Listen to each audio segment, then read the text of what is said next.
Good morning everyone! Have a blessed Wednesday. Ang bilis ng araw. Ilang araw na lang, eleksyon na sa Pilipinas. So yung mga kandidato kinakabahan na.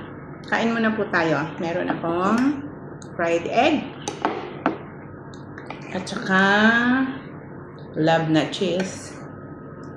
And of course, coffee. Coffee is life. Kain muna tayo guys. Thank you, Lord.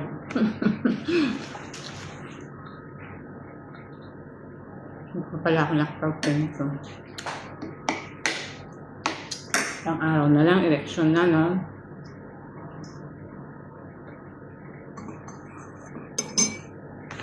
Hindi na makatulog ng mga candidate.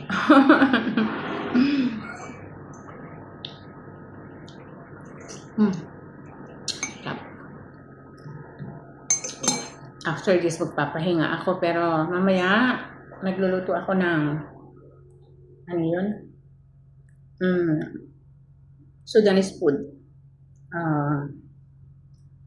Anong tawag dito? Lentils with rija. Ang tawag nila doon. Sa Arabic, jirjir, barbir. Jirjir. Kain mo na guys. Sarap ng kape. Sa umaga, pag wala kang kape, hindi buwang araw mo.